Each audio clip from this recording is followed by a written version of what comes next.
communication et c'est le cheval de bataille de notre conférencière Véronique Leroy qui va nous proposer de mieux nous écouter pour mieux nous entendre. Elle part du principe que c'est son secret pour avoir plus d'impact et donc pour développer une communication plus efficace et bienveillante envers les autres. Et si, je demandais à la régie de lancer tout doucement mon petit tapis de fond, et si on écoute ces secrets, eh bien peut-être verra-t-on des fleurs, des arbres, des couleurs de l'arc-en-ciel, des amis se serrer la main, se dire « je t'aime » et rentrer dans le monde merveilleux de Véronique que je vous demande d'accueillir avec toute votre énergie positive.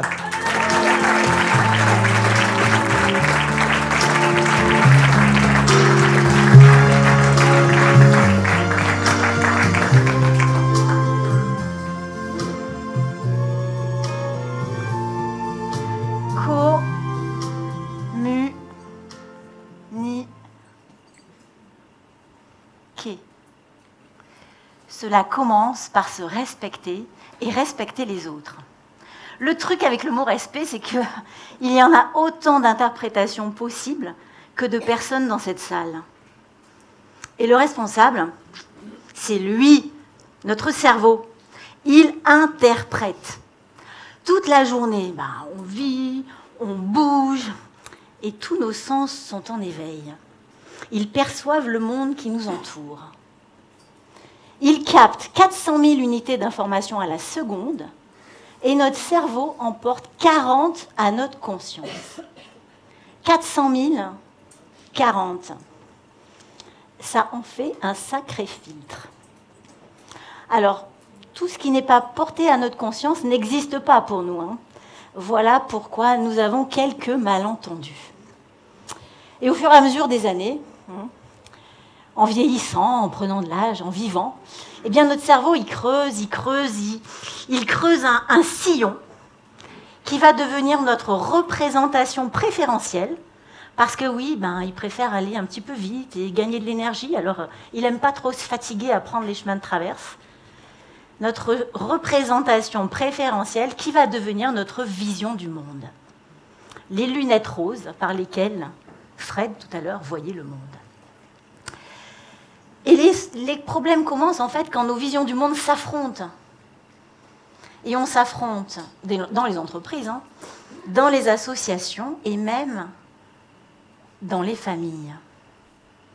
« 16 octobre 1987. J'ai 20 ans. Ma sœur Sandrine en a 17. Nous sommes un vendredi soir et comme tous les vendredis soirs, elle prend son scooter pour aller à son entraînement de volley-ball à Cannes. Au bout d'un moment, il commence à tomber des trombes d'eau. Ma mère se dit, je vais aller la chercher, ça lui évitera le chemin de retour. Quand elle arrive au gymnase, ma sœur n'est pas là. Ce soir-là, elle décide d'aller voir des amis à Jouan-les-Pins. Ce soir-là, sous la pluie, son scooter glisse. Une voiture arrive en face, la percute, elle décède. Alors le jour où j'ai perdu ma sœur, j'ai perdu la personne avec qui je souhaitais parler, avec qui j'aimais échanger. Alors oui, la vie est trop précieuse pour perdre notre temps dans des affrontements stériles. Et oui, moi j'aime que les gens échangent et se parlent. Le truc c'est que pour se parler et se parler efficacement, eh bien, commençons par nous connaître. Quand je me connais, je connais mes besoins, je connais mes valeurs et j'arrive à les exprimer à l'autre de façon simple et efficace. J'arrive aussi à écouter l'autre. Alors, laissez-moi vous présenter 6 personnages. 6 personnages qui représentent les 6 visions du monde issu des travaux d'Edward Spengler, qui est un philosophe et un psychologue allemand. Il y a la connaissance, l'utilitaire, l'harmonie, l'aide, l'individualiste et les principes. Emmanuel, il est connaissance. Qu'est-ce que je vais pouvoir bien apprendre aujourd'hui ? Alors, il y a un super événement, Elevate. Alors là, je suis sûre, c'est the place to be pour apprendre. J'y fonce. Emmanuel se lève le matin pour apprendre. Moi, j'ai plein de livres chez moi dans ma bibliothèque. Alors, je ne sais pas, je ne les ai pas tous lus. Hein. Par contre, je sais où aller chercher l'info. Et quand je dois prendre une décision, quand j'ai quelque chose d'important à faire, je sais où aller la chercher. Et ça me rassure, parce que moi, j'ai besoin de beaucoup d'informations avant de prendre une décision. Chef, je peux avoir une formation, une énième. Emmanuel se lève le matin pour apprendre. Juliane, l'utilitaire. Moi, je me lève le matin, je veux optimiser mes ressources. Alors, mon argent, mon temps, mon énergie, chaque fois que j'investis une ressource, je veux un résultat tangible et rapide. Véro, les dossiers, la client, pour les rendez-vous, j'ai créé un dossier Excel. Tu vas aller mettre tes créneaux dedans. Et moi, comme ça, je pioche de temps, je gagne du temps. Julian, il souhaite optimiser ses ressources et c'est pour ça qu'il se lève le matin. Véronique, harmonie. C'est moi. Vous êtes magnifique. Quelle belle journée. Merci Sabine pour l'organisation. Ce qui est important pour moi, c'est la juste utilisation des ressources. Et sur cette planète, tout est équilibre et harmonie. Mais pourquoi est-ce qu'il laisse son moteur allumé alors qu'il stationne ? Avec mon mari, on ne se dispute presque jamais, sauf quand il coupe une branche d'un arbre du jardin. Je me lève le matin pour vivre l'harmonie. Martine, l'aide. Josette, je peux t'aider pour la FCP, pour les adhérents. Sigo, je ne sais pas où tu es, mais peut-être que tu as besoin d'un petit coup de main pour la com. Martine propose son aide à tout le monde, tout le temps, tous les jours, toutes les journées. En fait, elle pense que tout le monde a besoin d'aide, même quand ce n'est pas le cas. Ça peut surprendre parfois. Elle se lève le matin pour aider, parce qu'elle pense que tout le monde a besoin d'aide et qu'il faut qu'elle soulage la souffrance du monde.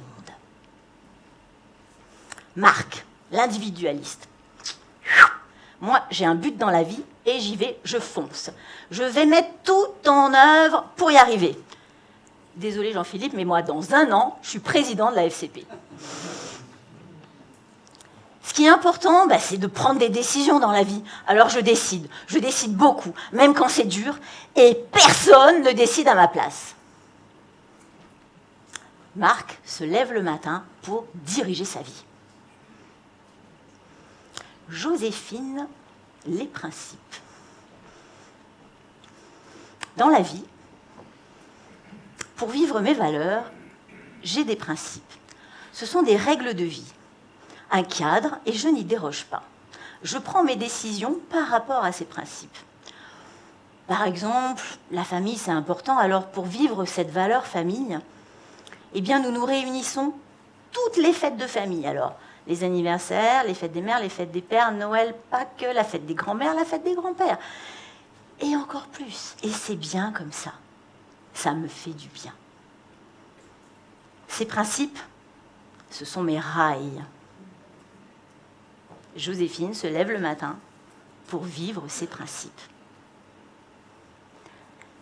Notre vision du monde, c'est notre pourquoi. Pourquoi nous nous levons le matin, engagés, motivés avec la banane. Notre vision du monde, elle est différente pour chacun d'entre nous. Et j'aimerais, au travers de ces 6 personnages, savoir un petit peu chez qui vous vous reconnaissez le plus. Parce que celle qui arrive en numéro 1, c'est votre vision du monde. Elle peut être teintée par 1 ou 2 autres notions qui vont venir, la colorer, lui donner sa patte. Et parce que chacun de nous est unique. Par contre, la première, c'est votre vision du monde. Alors maintenant, j'aimerais savoir qui parmi vous se reconnaît comme Emmanuel Connaissance. Levez la main. Qui se lève le matin pour apprendre? Qui se lève le matin Qui se lève le matin pour optimiser ses ressources? Toi, tu te lèves le matin? Tous les matins. Qui se lève le matin pour optimiser ses ressources, comme Juliane? Ouais, un petit peu. Qui se lève le matin pour vivre l'harmonie, comme Véronique? Qui Qui se reconnaît dans Martine, qui souhaite aider le monde? Et qui encore, comme Joséphine, qui est là pour vivre ses principes? Les tiens bien, les principes. Eh bien oui, nous nous levons tous pour des raisons différentes, et c'est ce qui fait notre côté unique. Alors quand on connaît notre vision du monde, eh ben, on fait un grand pas vers la connaissance de soi. Et c'est un vrai cadeau pour soi-même. C'est notre pourquoi. En tant que conférencier, entrepreneur, quand on connaît ce pourquoi, cette vision du monde, eh bien, on peut le réveiller beaucoup plus facilement. Ça va réveiller notre enthousiasme, notre envie de partager nos messages, et ça va décupler notre influence. Ça permet aussi de relier notre thème à notre vision du monde. Et quand on le fait, eh bien, on se rend compte que même si on a le même thème que notre voisin, on ne le traite pas de la même façon. Quand on entend Josette, Jean, Dimitri parler de la voix, ils ne le font pas de la même façon. Ils n'ont pas les mêmes intentions, ils n'ont pas le même pourquoi. Et ça se sent. Ça fait leur côté unique. Alors c'est un vrai cadeau pour soi aussi, parce qu'à chaque fois qu'on agit dans cette vision du monde, on va déclencher un cocktail de bonheur qui s'appelle la dose, la dopamine, l'ocytocine, la sérotonine et l'endorphine. Quand on déclenche ça, s'ensuit immédiatement une émotion qui, à ce moment-là, est agréable. Et juste après, ça nous donne envie de faire quelque chose. On est attiré par, on se sent engagé. Quand on ne déclenche pas notre dose, on la frustre, et on en a parlé tout à l'heure avec Béa, ou alors on déclenche autre chose, du cortisol et de la noradrénaline. Et là, c'est plutôt la fuite ou le combat. C'est pas le même programme, Je m'engage, j'ai envie de faire quelque chose, je suis attirée par, ou je fuis ou je combats. Les deux sont importants dans la vie. Il faut juste savoir ce qu'on veut déclencher chez soi. Moi, je penche un petit peu plus pour ma dose quotidienne. Dans la dose, il y a un élément qui est super important, c'est la sérotonine. La sérotonine, c'est le neurotransmetteur de la reconnaissance de soi, de qui on est, profondément. Sans sérotonine, on meurt. On n'a pas envie de vivre. Les gens qui se suicident et qui passent à l'action en conscience, ils n'ont aucun regret. Leur taux de sérotonine est super bas. Donc la sérotonine, c'est vraiment hyper important. Et c'est le neurotransmetteur de qui l'on est, ce que l'on revendique être ou ce que l'on fantasme d'être. Tant qu'on le reconnaît, on est pas mal. Qu'est-ce qui est plus important que nous, que notre vision du monde? Quand on la reconnaît, quand on se reconnecte à elle, eh bien on active notre sérotonine à fond. Ce cadeau-là, cette vision du monde, c'est aussi un cadeau pour les autres.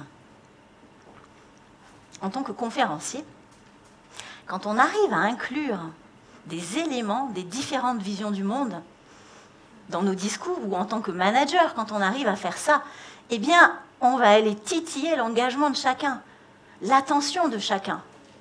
On ne reste pas que dans notre bulle, on va un petit peu vers l'autre, parce que rappelez-vous que quand on parle pour et avec notre public. Quand on communique pour et avec nos équipes.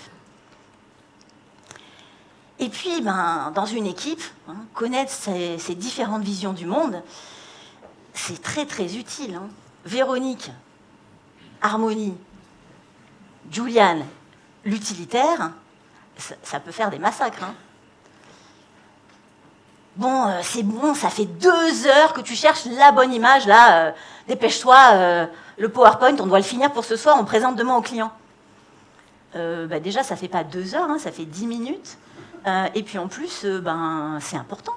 Il n'y a pas que ce que tu as préparé, il y a aussi tout le côté forme, tout le côté esthétique de cette présentation. Quand on connaît nos visions du monde et qu'on sait les reconnaître, eh bien, on va aller chercher la complémentarité plutôt que la confrontation. Ouais, je vois que tu passes du temps là. Ben oui, et moi je vois que tu perds patience. Bon, écoute, va faire un tour, va finir ce que tu as à faire. Je prends encore 10 minutes. C'est bon, 10 minutes pour toi? Et après, on finalise. Ok, génial, je vais faire un mail et je reviens. fini l'affrontement stérile. Hein. On sait que nous pouvons être complémentaires, nous nous reconnaissons mutuellement. Et ça fait comme une baguette magique qui ouvre une porte, un grand espace, où chacun de nous va aller vers l'autre. Je vais faire 50% du chemin, il va faire 50% du chemin, et je dis bien 50, parce que ces 50% sont importants. Si on fait tout le chemin, on va s'épuiser, on va s'adapter sans arrêt et on va s'épuiser. Donc laissez venir les autres aussi. Une fois qu'on se rencontre, parfois la rencontre sera infructueuse. Hein. On n'est pas obligé d'être toujours d'accord. Par contre, il y aura un élément qui sera important, c'est le respect. Cette rencontre, elle sera respectueuse. Et elle laissera ouvert cet espace qui va permettre tous les échanges à venir. Et à partir de là, nous pouvons mieux